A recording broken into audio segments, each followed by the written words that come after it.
পুরান ঢাকার বুকে মাথা উঁচু করে দাঁড়িয়ে আছে হোসেনি দালান। এটি কেবল শিয়া সম্প্রদায়ের এক পবিত্র তীর্থস্থান নয়, এটি অলৌকিকতা, গভীর ভক্তি আর কারবালার শোকাবহ ইতিহাসের এক জীবন্ত প্রতিচ্ছবি। সপ্তদশ শতাব্দীর মাঝামাঝি সময়ে যখন মুঘল সম্রাট শাহজাহানের পুত্র শাহ সুজা বাংলার মসনদে আসীন, তখন তার নৌসেনাপতি সৈয়দ মীর মুরাদ এই পবিত্র ইমারতটি নির্মাণের উদ্যোগ নেন। লোকমুখে প্রচলিত বিশ্বাস অনুযায়ী মীর মুরাদ ছিলেন একজন অত্যন্ত ধর্মপ্রাণ ব্যক্তি। এক গভীর রাতে তিনি স্বপ্নে দেখেন কারবালার প্রান্তরে শাহাদাত বরণকারী স্বয়ং ইমাম হুসাইন রাদিয়াল্লাহু তাআলা আনহু তাকে তাজিয়াখানা বা শোক প্রকাশের গৃহ নির্মাণের নির্দেশ দিচ্ছেন। এই আধ্যাত্মিক ও ভাবগম্ভীর স্বপ্নের মাধ্যমে তিনি এতটাই অনুপ্রাণিত ও আলোড়িত হন যে RICL TMX যুগের পর যুগ স্থাপনা থাকে মজবুত। কাল বিলম্ব না করে এই ইমামবাড়া নির্মাণে ব্রতী হন। সেই স্বপ্নজাত ইমারতই কালক্রমে হোসনি দালান নামে বিশ্বজুড়ে পরিচিতি লাভ করে। এর প্রধান আকর্ষণ হল বিশাল চত্বরের কেন্দ্রবিন্দুতে অবস্থিত মূল শ্বেত শুভ্র ভবন এবং তার সামনে থাকা মনোরম দিঘি। এ দিঘিটি কেবল সৌন্দর্য বর্ধনের জন্য নির্মিত জলাশয় নয়, এর রয়েছে গভীর প্রতীকী তাৎপর্য। কারবালার উত্তপ্ত মরুপ্রান্তরে ইমাম হুসাইন রাদিয়াল্লাহু তাআলা আনহু তার পরিবার ও সঙ্গীদের যেভাবে ফোরাত নদীর পানি থেকে নিষ্ঠুরভাবে বঞ্চিত করা হয়েছিল, এ দিঘিটি যেন সেই তৃষ্ণার্ত স্মৃতিরই এক করুণ প্রতিচ্ছবি। দিঘির শান্ত স্থির পানিতে যখন ইমামবাড়ার অপূর্ব স্থাপত্যের ছায়া পড়ে, তখন দর্শনার্থীর মনেও অজান্তে কারবালার সেই বিষাদময় দিনের ছোঁয়া নেমে আসে। মূল ভবনটির সাদা দেয়ালের উপর নীল রঙের সূক্ষ্ম কারুকাজ এক ধরনের পবিত্র ও শান্তিদায়ক আবহ তৈরি করে, যা স্থানটির ভাব গাম্ভীর্যকে আরও বাড়িয়ে তোলে। ভবনের ভেতরে প্রবেশ করলেই চোখে পড়বে এক সুবিশাল হলঘর, যেখানে মহররমের মাস জুড়ে শোকসভা, বয়ান ও মাতম অনুষ্ঠিত হয়। এর দেয়াল জুড়ে পবিত্র কোরআনের আয়াত, ফার্সি ভাষায় খোদাই করা ক্যালিওগ্রাফি এবং কারবালার হৃদয় বিদারক ঘটনার চিত্রশিল্প স্থান পেয়েছে, যা এখানকার পরিবেশকে আরও শোকাবহ ও আধ্যাত্মিক করে তোলে। সিঁড়ির ঠিক পাশেই ছোট্ট একটি জায়গায় শ্রদ্ধা ও ভালোবাসার প্রতীকস্বরূপ জ্বালানো হয় আগরবাতি ও মোমবাতি। অনেকে আবার নানা মানতে সুতাও বাঁধেন। এটি এক গভীর ভক্তি ও বিশ্বাসের বহিঃপ্রকাশ। মহররম মাসের চাঁদ ওঠার সঙ্গে সঙ্গেই পুরো হোসনি দালান এলাকাটি যেন এক শোকের ময়দানে পরিণত হয়। কালো পতাকা, কালো পোশাক আর লক্ষ কণ্ঠের হাই হোসেন ধ্বনিতে ভারী হয়ে ওঠে ঢাকার আকাশ বাতাস। এটি শুধু শিয়া সম্প্রদায়ের ধর্মীয় আনুষ্ঠানিকতায় সীমাবদ্ধ থাকে না, বরং ঢাকার 400 বছরের অসাম্প্রদায়িক ঐতিহ্যের এক উজ্জ্বল প্রতীক হয়ে ওঠে। ধর্ম, বর্ণ নির্বিশেষে হাজার হাজার মানুষ এশকের মিছিলে ও মাতমে অংশ নিয়ে একাত্মতা ঘোষণা করে। আশুরার দিন অর্থাৎ মহররমের 10 তারিখে হোসনি দালান থেকে বের হয় ঢাকার সবচেয়ে প্রাচীন, সর্ববৃহৎ এবং ঐতিহ্যবাহী তাজিয়া মিছিল।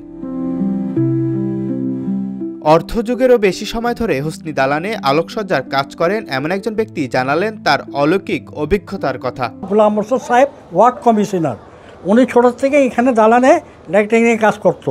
উনি মরণের পরের থেকে ওনারা ফ্যামিলি বলে দিছে কি দালানের কাজ বন্ধ রাখবে না, দালানের কাজ তুমি চালু করে যাবা। তো ওনার ওয়াইফ এই জিনিসটা বর্তমানে চালু রাখছে, বন্ধ করেনি লাইটিংয়ের কাজটা। এই লাইটিংয়ের কাজটা আমাদের গোলাম মোর্শেদ সাহেব যবে মারা যায়, তো আমাদের এটা সবরত করে দেওয়া গেছে, যে পর্যন্ত তুমি বাচ্চা থাকবা এ পর্যন্ত তুমি এটা করবা, তোমার স্টাফ লিয়া। হুসাইন প্রেমিকরা এখানে শুধু চোখের পানি ফেলেন না, হৃদয়ের রক্ত ঢেলে দেন প্রেমিকের নজরানা হিসেবে। মহররমের 10ম দিন মাতম আর বুক ফাটা আর্তনাতে হোসনি দালান পরিণত হয় এক শোক মঞ্চে। এই কান্না শুধু শোক নয়, এটা প্রতিবাদেরও ভাষা। প্রতি বছর আশুরার দিনে হোসনি দালানে যারা জড়ো হন তারা জানেন হোসাইন কেবল অতীত ইতিহাস নন, তিনি এ সময়ের প্রেরণা। কে সুন্নি, কে শিয়া, কে মুসলমান, কে হিন্দু, আরও হিন্দুরা আসে। যারা ইমাম হোসেনকে মানে তারাই আসে। এই দরজা তো সবার জন্য খোলা, পার্টিকুলার কোনো গোষ্ঠীর জন্য না। এটা কিন্তু এই প্রতিষ্ঠান হোসনি দালান বা ইমামবাড়া কেবল একটি ইমারত নয়, এটি একটি বিশ্বাস, একটি শতাব্দী প্রাচীন শোকের মাতম এবং কারবালার সেই রক্তাক্ত প্রান্তরের এক টুকরো জীবন্ত প্রতিচ্ছবি, যা পুরান ঢাকার হৃদয়ে সযত্নে লালিত হয়ে আসছে শতাব্দীর পর শতাব্দী। যারা ইমাম হোসেন আলাইহিস সালামকে ভালোবাসেন তারা সকলেই আসেন। অনেকেই মানত করেন বা ইত্যাদি কিছু, কিন্তু মেইন যে বিষয়টা হচ্ছে ইমাম হুসাইনকে ভালোবাসা। শিয়া সুন্নির মধ্যে যে একটা মানে মানুষ ভেদাভেদ করার চেষ্টা করে বা একটা বিতর্ক একটা কথা ছড়াছড়ি রয়েছে, কিন্তু অ্যাকচুয়ালিতে শিয়া সুন্নির মধ্যে আমাদের বাংলাদেশের যে শিয়া সম্প্রদায়ের হোসেনি দালান ইমামবাড়ার মধ্যে এরকম কোনো ভেদাভেদ দেখা যায় না। ইমাম হুসাইন আলাইহিস সালাম কোরআনে উল্লিখিত উলাল আমরের দায়িত্ব পালন করতে গিয়ে তিনি ইসলামকে পুনরুজ্জীবিত করেছেন, এবং ইমাম হুসাইনের সেই ধারাবাহিকতার কারণে, সেই শহীদ আত্মত্যাগের কারণে আজকে ইসলাম পুনরুজ্জীবিত। হোসনি দালানে রয়েছে 2টি কবরস্থান, একটি গ্রন্থাগার আর সর্বসাধারণের বিনামূল্যে চিকিৎসার জন্য রয়েছে শেফাখানা।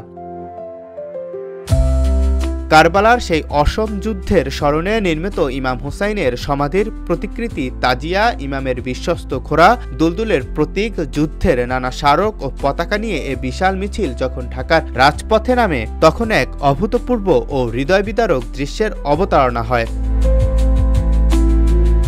অংশগ্রহণকারীদের বুক চাপড়ানো মাতম, শোকের মার্শিয়া বা গীত আর কান্নার রোল সবকিছু মিলে একাকার হয়ে যায়। এ মিছিল শুধু একটি ধর্মীয় প্রথা নয়, এটি অন্যায়ের বিরুদ্ধে ন্যায়ের চিরন্তন সংগ্রাম, সত্য ও আদর্শের জন্য সর্বোচ্চ আত্মত্যাগের এক জীবন্ত প্রদর্শনী। পুরান ঢাকার বুকে দাঁড়িয়ে থাকা হোসনি দালান শুধু একটি ইমারত নয়, এটি শিয়া সম্প্রদায়ের ভক্তি, শোক আর আত্মত্যাগের এক জীবন্ত ইতিহাস।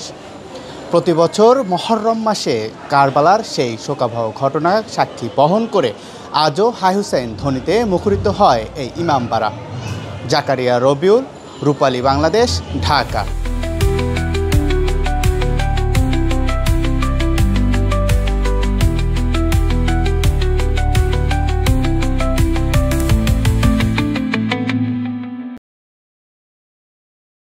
আমার অনুমতি চাইলা দেন, আমি আমার প্রাইভেট কারের নিচে 2টা ডলা মাইরা 20,000 টাকা জরিমানা দিব সরকারি। বাসা কোথায়?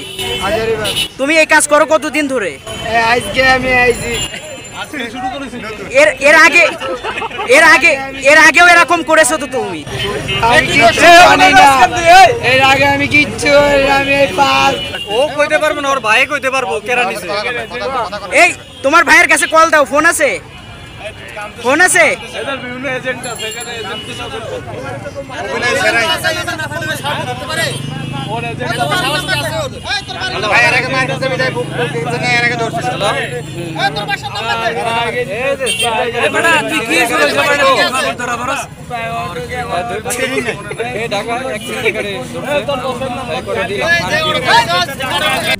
RICL TMX, যুগের পর যুগ স্থাপনা থাকে মজবুত। और हिसाबे पाका लोके गोसे मेरे तारপর হলো লবণ দিয়ে দাও। আরেকে মার গেছে এই দেখ কই দেখটা ওই অটো চালায় কিন্তু মালিক আমার অনুমতি চাইলা দেন, আমি আমার প্রাইভেট কারের নিচে 2টা ডলা মাইরা 20,000 টাকা জরিমানা দিব সরকারি।